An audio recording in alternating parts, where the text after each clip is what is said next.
And welcome to the Ruby Tuesday. My name is Ruben, and this is my spoiler talk and ending for Tribes of Europa, a new Netflix original series. If you're watching this, then that means you've seen the series or you don't mind spoilers. So this is your one and final warning: spoilers talk. This whole series is really centered around a moment that happens with an Atlantean ship and an Atlantean who comes crashing down, and these tribes fight over this cube. And we have the family that separates. We have the boy with the cube who has the DNA sequence to him, so it scans him and it can only open for him. So we have his journey with Moses, and I love Moses. Let me know who your favorite character is. Then we have the daughter who ends up joining the Crimsons. She's gonna try and take the crow to get into the city to rescue her dad and her brother who have been taken to the crows.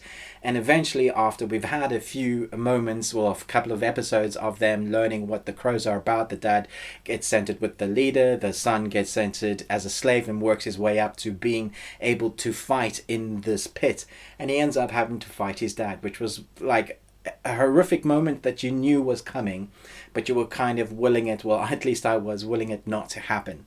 And so you see the development of this family being broken and being changed, character development, not necessarily in the way that you want them to develop, but is probably a very real way of the situations that they find themselves in, which I thought was excellent. Very nicely done in the storytelling.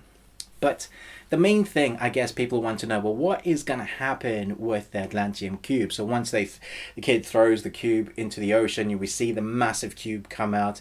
It does remind me of, what is the name Atlantean anyway? Are these characters from the future, or are they an alien race? We do see it feels like they're futuristic humans, if that makes sense. If there are Atlanteans, that means the whole city, or there probably is a whole city that is underneath the ocean, I guess. That cube is a kind of lift that's going to take them there. I'm thinking that might be the case. Let me know otherwise.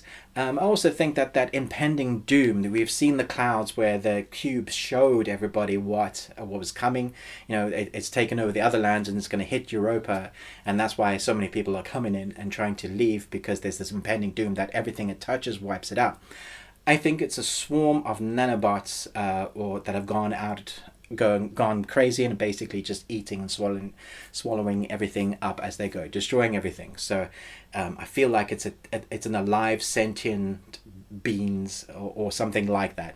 Let me know what you think it is. I think that'll be interesting to discuss in the comments below. So what is the force that's coming? I think it's those sentient beings. And what is Atlantis going to look like, and what are the people or aliens going to look like who control them? I feel like it's going to be futuristic people that were always there or are now there, that are living under the ocean, have tried to try and help us with their technology. And I do feel like it's tech for the those sentient badness that's coming.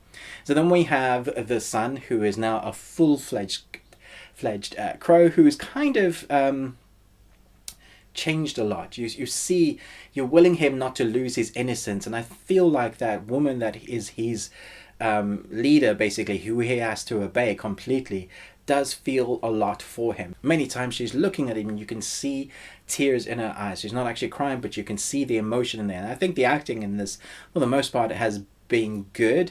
It kind of had to grow with you. You get past the first couple of episodes and you're there with them, because I think they're developing that world, so you're invested with this family. We also have the daughter, who I thought was okay. I didn't necessarily love her story arc. I think it was very cliche. I could predict exactly what's going to happen, who she was going to fall in love with. I thought that whole storyline was very predictable. I liked her more when she was with the crow. I thought the crow was very interesting, and so I'm hoping that, well, I was hoping that that crow was going to be alive, but that's obviously not the case anymore. But they reveal another tribe at the end with her, which is basically where episode 1 starts, which I think is a nice full circle. But if this doesn't get picked up, I know fans will be really upset, because nothing is answered.